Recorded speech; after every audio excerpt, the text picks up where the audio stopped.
Chapitre 33. L'étude. La transformation d'une Chine agricole arriérée en un pays industriel avancé exige de nous un travail des plus ardus, alors que nos expériences sont encore loin d'être suffisantes.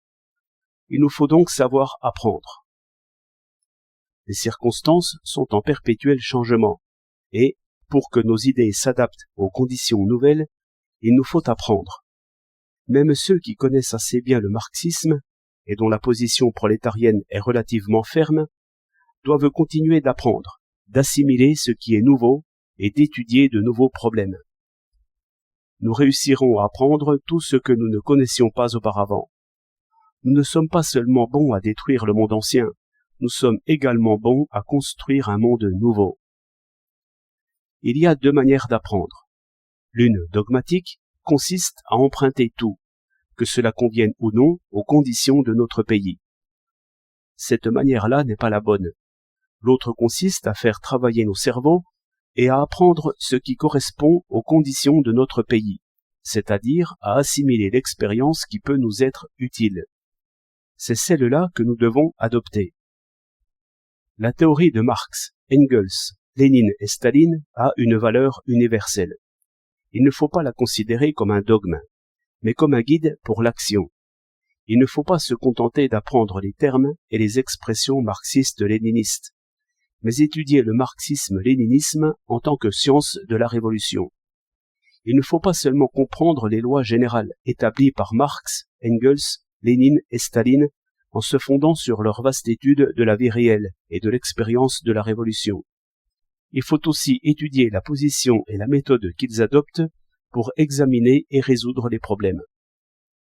Si, étant arrivé à une théorie juste, on se contente d'en faire un sujet de conversation, pour la laisser ensuite de côté sans la mettre en pratique, cette théorie, si belle qu'elle puisse être, est dépourvue de toute signification. Il faut s'assimiler la théorie marxiste et savoir l'appliquer. Il faut se l'assimiler dans le seul but de l'appliquer. Si vous parvenez, du point de vue marxiste-léniniste, à expliquer une ou deux questions pratiques, vous mériterez des compliments. On pourra dire que vous aurez obtenu quelques succès. Plus vous expliquerez de questions, plus vos explications seront complètes et profondes, et plus vos succès seront considérables.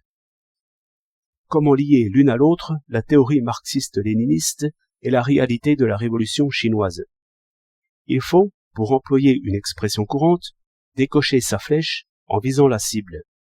Le marxisme-léninisme est à la révolution chinoise ce que la flèche est à la cible. Or, certains de nos camarades décochent leurs flèches sans viser la cible et tirent au hasard. De tels camarades risquent de faire échouer la révolution. Ceux qui ont l'expérience du travail doivent se consacrer à l'étude théorique et travailler sérieusement sur les livres. C'est alors seulement qu'ils pourront systématiser leur expérience, la synthétiser et l'élever au niveau de la théorie. Ils éviteront ainsi de prendre leur expérience limitée pour une vérité générale et de commettre des erreurs d'ordre empirique. Étudier dans les livres, c'est une façon d'apprendre. Appliquer ce qu'on a appris, c'en est une autre, plus importante encore. Notre méthode principale, c'est d'apprendre à faire la guerre en la faisant. Ceux qui n'ont pas la possibilité d'entrer dans une école peuvent également apprendre à faire la guerre, et cela en combattant. La guerre révolutionnaire est l'affaire du peuple. Dans cette guerre, le plus souvent, on ne se bat pas seulement après avoir appris à combattre. On commence par combattre et ensuite on apprend, car combattre, c'est apprendre. Entre le civil et le militaire, il existe une certaine distance, mais il n'y a pas entre eux de grandes murailles, et cette distance peut être rapidement franchie. Faire la révolution, faire la guerre, voilà le moyen qui permet de la franchir. Lorsque nous disons qu'il n'est pas facile d'apprendre et d'appliquer ce qu'on a appris, nous entendons par là qu'il n'est pas facile d'étudier quelque chose à fond et de l'appliquer avec une science consommée. Lorsque nous disons que le civil peut rapidement se transformer en militaire, nous voulons dire qu'il n'est pas du tout difficile de s'initier à l'art militaire. Pour résumer ces deux affirmations, il convient de se rappeler le vieux proverbe chinois. Il n'est rien de difficile au monde à qui veut s'appliquer à bien faire. S'initier à l'art militaire n'est pas difficile, et se perfectionner est aussi possible pour peu qu'on s'applique et qu'on sache apprendre. Nous devons apprendre de tous ceux qui s'y connaissent, quels qu'ils soient, à travailler dans le domaine économique.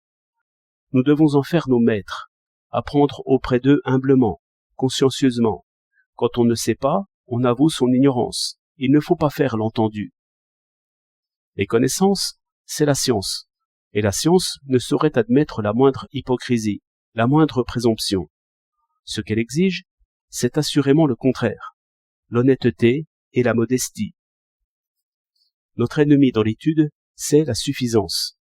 Quiconque veut réellement apprendre doit commencer par s'en débarrasser. S'instruire sans jamais s'estimer satisfait, et enseigner sans jamais se lasser, telle doit être notre attitude. Certains se croient bien savants pour avoir lu quelques livres marxistes, mais leur lecture ne pénètre pas, ne prennent pas racine dans leur esprit. Ils ne savent pas en faire usage et leur sentiment de classe reste inchangé. D'autres sont pleins de morgue. Si peu qu'ils aient lu, ils se croient quelqu'un, se gonflent d'orgueil. Mais dès que souffle la tempête, leur position se révèle fort différente de celle des ouvriers et de la plupart des paysans travailleurs. Elle est vacillante alors que celle-ci est ferme. Elle est équivoque alors que celle-ci est claire et nette. Pour apprendre le marxisme, il ne suffit pas de l'étudier dans les livres. C'est surtout par la lutte des classes, le travail pratique et les contacts avec les masses ouvrières et paysannes qu'on arrive à le faire sien réellement.